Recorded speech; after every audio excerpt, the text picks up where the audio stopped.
안녕하세요. 깔로아 교육의 조지희입니다. 오늘은 시험이 끝난 뒤에 꼭 챙겨야 할 것들을 여러분께 알려드리고자 합니다. 현재 기말고사 중이거나 기말고사가 끝난 학생들도 많으실 겁니다.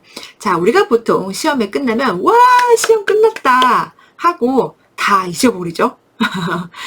우리가 공부한 내용은 잊어버리면 안 됩니다.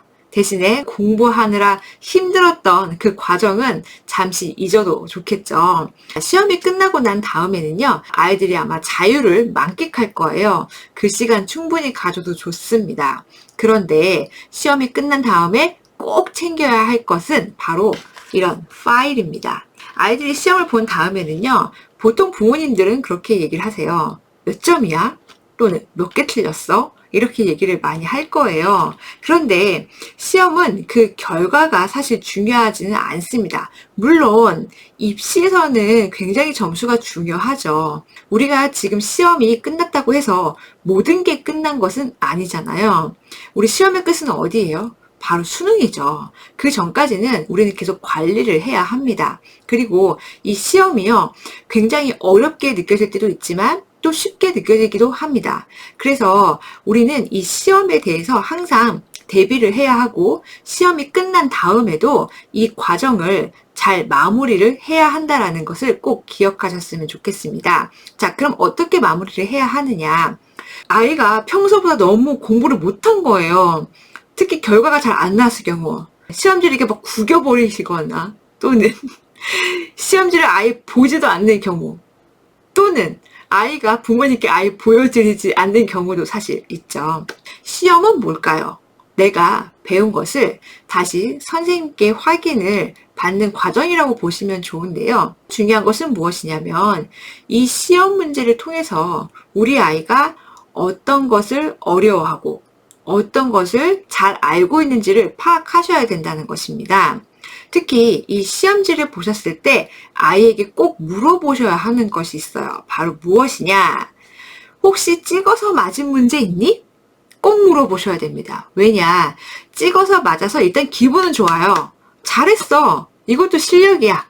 그런데 이렇게 찍어서 맞은 문제를 그냥 방치해버리면요, 나중에 이것에 관련된 확장된 그런 문제들이 나왔을 때는요, 내가 옛날엔 이걸 알았던 것 같은데 지금은 이해가 안 가고 모르겠지? 라고 해버리게 됩니다. 내가 어디서부터가 잘못됐는지 찾기가 되게 어려워요. 그렇기 때문에 찍어서 맞은 문제들도 반드시 체크를 하셔서 다시 한번 개념을 훑어보고 넘어가는 것을 추천드려 봅니다. 그리고 아이가 틀린 문제는 당연히 한 번 더 살펴봐야죠.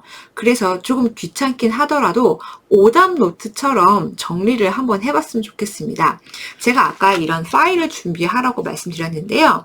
뭐 좋은 파일도 있지만 저는 그냥 이렇게 가벼운 종이 파일이 좋더라고요. 시험지를 여기에 다 처를 하고요. 오답을 뭐 A4지가 저는 좀 편했던 것 같아요. 그래서 거기다가 정리를 해서 어떤 부분이 몰랐는지, 내가 이거를 왜 틀렸는지 우리가 한 번 더 생각을 해보고 이건 실수였다.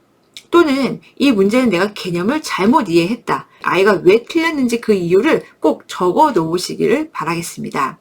이거 2학기 때 도움 되나요? 도움이 안 될 수도 있고 될 수도 있어요. 하지만 중요한 거는 뭐냐면 과목에 그 점점 난이도가 올라가면서요, 연결이 될 수밖에 없다는 겁니다. 그래서 중학교 때 보는 시험부터는요, 시험지를 꼭 모아두시기를 추천드려 볼게요.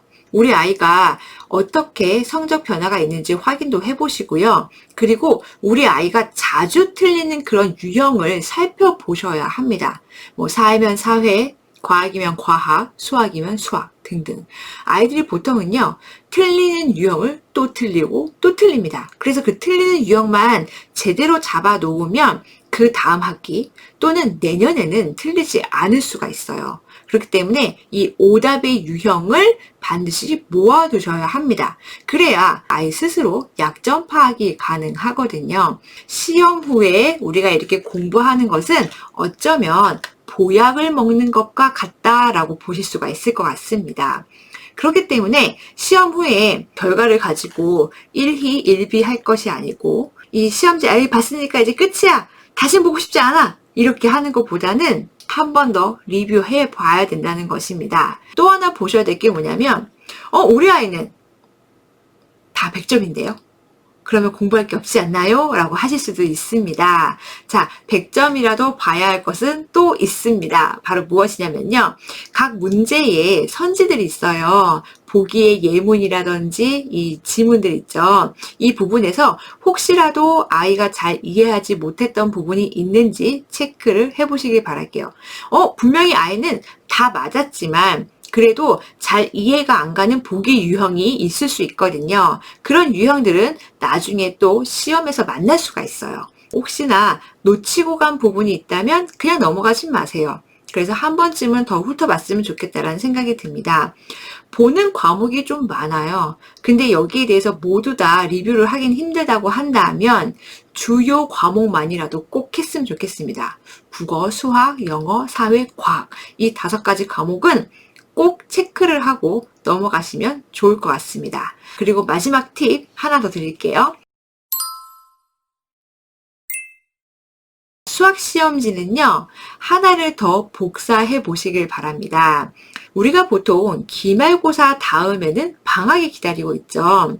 방학 때는요, 바로 직전 학기에 학습 결손이 있는지 없는지를 가장 먼저 체크를 해야 합니다. 특히 수학 같은 경우에는요, 과목에 연결성이 있어요. 그렇기 때문에 내가 이번 학기에 제대로 학습이 잘 이루어지지 않았다면 다음 학기 또는 내년에 그 학년에 영향을 줄 수 있다는 겁니다. 그렇기 때문에 우리는 반드시 학습 결손을 보완하셔야 됩니다.